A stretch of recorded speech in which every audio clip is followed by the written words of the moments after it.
आज 9 PM special की शुरुआत हम उन दो शब्दों का विश्लेषण करते हुए करेंगे जो कि बंगाल के 2 पॉपुलर वर्ड्स हैं और ये शब्द है खेला होबे।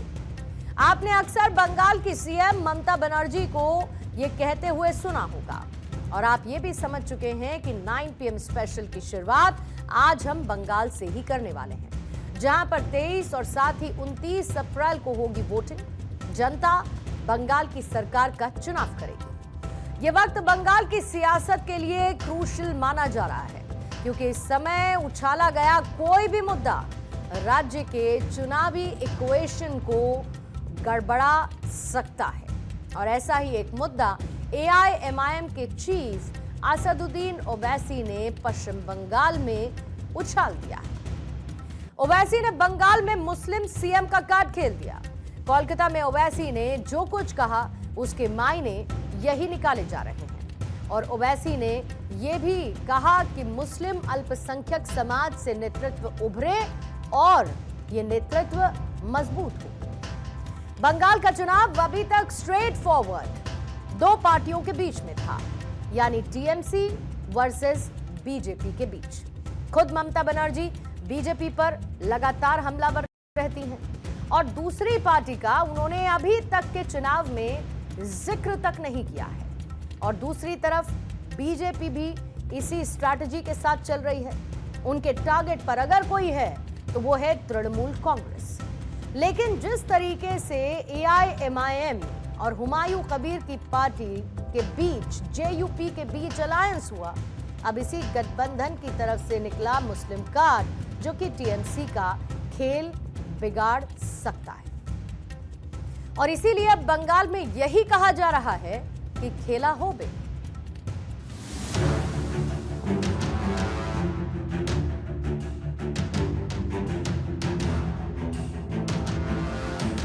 हमारी पार्टी है AIMIM वेस्ट बंगाल के इस असेंबली इलेक्शन में हम हमारे भाई जनाब हुमायूं कबीर साहब के साथ अलायंस में लड़ रहे हैं और हमारी पूरी कोशिश होगी कि अलायंस कामयाब हो और साथ ही साथ ये भी मैं आपको बताना चाह रहा हूं कि सीट्स कितने हम लड़ेंगे वो भी तय हो चुका है।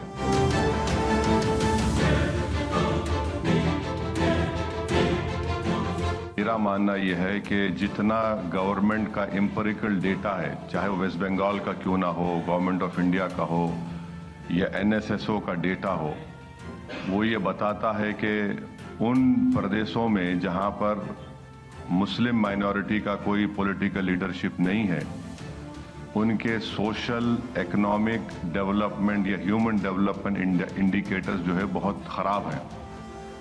तो इसका एक ऑर्गेनिक कनेक्शन है पॉलिटिकल इंडिपेंडेंट लीडरशिप से।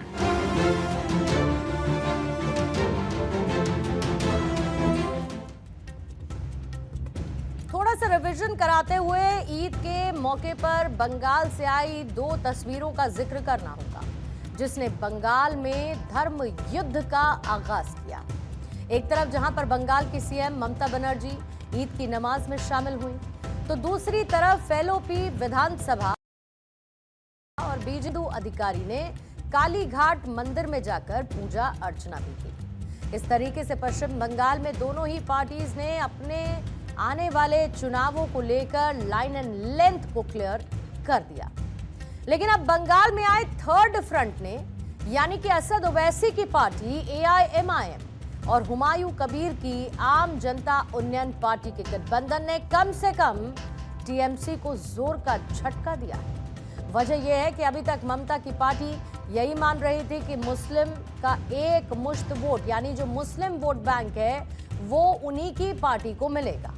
लेकिन अब तस्वीर बदल रही है, हालात भी बदल रहे हैं और जज्बात भी बदल रहे हैं। TMC की बड़ी जीत में मुस्लिम वोटर्स की हर बार एक गेम चेंजिंग भूमिका रही। पश्चिम बंगाल में मुस्लिम फैक्टर अपने में मजबूत स्थिति में भी है। पश्चिम बंगाल में जहां पर 27 से 30% मुस्लिम आबादी है, इसमें 100 से ज्यादा विधानसभा सीटों पर मुस्लिम वोटर्स की भूमिका अहम रहती है। साल 2021 के विधानसभा चुनावों में TMC को 70% मुस्लिम वोट मिले और पार्टी ने 58 मुस्लिम सीटों पर जीत भी दर्ज की। पश्चिम बंगाल में ओवैसी और हुमायूं कबीर की पार्टी एक तीर से दो निशाने लगाने की कोशिश में है। एक तो मुस्लिम वोट बैंक में सेंध मारी जिससे टीएमसी को अंडर प्रेशर लाया जा सके, और दूसरा बंगाल के सियासी गणित में अपने लिए कुछ सीटों को खोजा जा सके और किस तरीके से मुस्लिम वोटर्स को साधा जाए। ये हुमायूं कबीर के स्टेटमेंट से भी रिफ्लेक्ट होता है। हुमायूं कबीर जो कि कोलकाता में ये कहते हुए सुनाई दिए कि मैं यहाँ पर बंगाली भाषा मुसलमानों के लिए, जो बांग्ला भाषी मुसलमान हैं, मैं उनके लिए हूँ, और असदुद्दीन ओवैसी गैर बंगाली मुस्लिमों के लिए है। खास बात यह भी है कि हुमायूं कबीर और ओवैसी की पार्टी उन्हीं सीटों को टारगेट कर रही है जहां पर मुस्लिम वोटर्स की संख्या हार जीत का फैसला तय करती है। इस काम को अंजाम देने के लिए खुद ओवैसी मुर्शिदाबाद से अपना चुनावी अभियान शुरू करेंगे और कम से कम 20 रैलियां करेंगे। ये रैलियां कब होंगी उसकी डिटेल्स भी आपके सामने रखेंगे। साल 2011 की जनगणना के मुताबिक जहां पर बंगाल में 7 जिले ऐसे हैं जो कि मुस्लिम बाहुल्य है, यानी मुस्लिम पॉपुलेशन डोमिनेटेड है। इसमें मुर्शिदाबाद जहां पर मुस्लिम आबादी है 66.3% की, मालदा में 51.3% मुस्लिम आबादी, उत्तर दिनाजपुर में 50% मुस्लिम आबादी है तो बीरभूम में 37% और दक्षिण 24 परगना में 35.5%, नॉर्थ 24 परगना में 30% और नादिया में 26.7% मुस्लिम आबादी है। अब इस न्यू एंट्री यानी कि असदुद्दीन ओवैसी और हुमायूं कबीर के गठबंधन से टीएमसी भी अलर्ट है।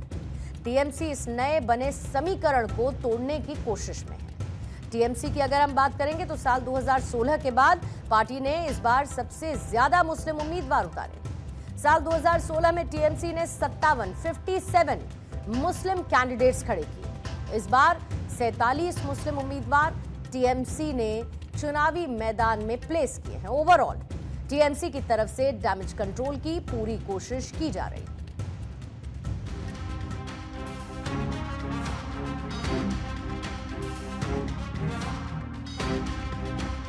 लास्ट 5 इयर्स किधर थे वैसी सब?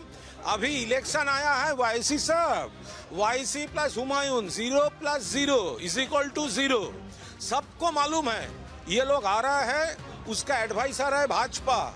इलेक्शन आया है, भेज रहा है कुछ लोगों को कंफ्यूज करने के, मुस्लिम वोट डिवाइड करने के लिए वो लोग को भेजा गया है। बंगाल में नए सुरावर्दी जन्म ले रहा है और इसी के कारण, इस तरीके की अपीसमेंट पॉलिटिक्स के कारण ही 1946 में बंगाल में ग्रेट कलकत्ता किलिंग्स जैसा दंगा हुआ, देश का विभाजन हुआ, बंगाल का विभाजन हुआ। अभी असदुद्दीन ओवैसी नए जिन्ना बन रहे हैं नए युग का, और हुमायूं कबीर ये नए युग का सोहरावर्दी बनने की कोशिश कर रहे हैं।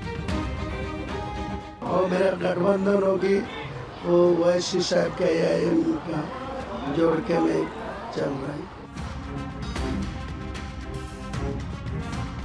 देखिए, जब से आदरणीय राहुल गांधी जी ने ये कहा है कि नफरत के बाजार में मोहब्बत की दुकान खोलनी है, बंगाल की जनता जान चुकी है कि केंद्र सरकार के इशारे पे, भारतीय जनता पार्टी के इशारे पे जो है इस तरह के लोग, एक तो उनकी बी टीम है ममता बनर्जी, अब सी टीम को भी उतार दिया है। तो हम सा है बंगाल के लोग।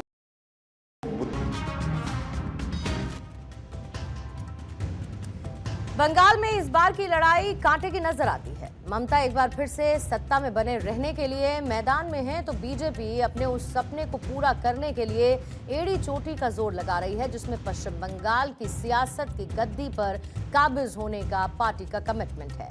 लेकिन ओवैसी और हुमायूं कबीर जो पहले टीएमसी में हुआ करते थे और फिर टीएमसी से बाहर आकर उन्होंने अपनी एक अलग पार्टी बनाई। अब इन दोनों के अलायंस की एंट्री से पश्चिम बंगाल में ऐसा लगता है कि खेला हो।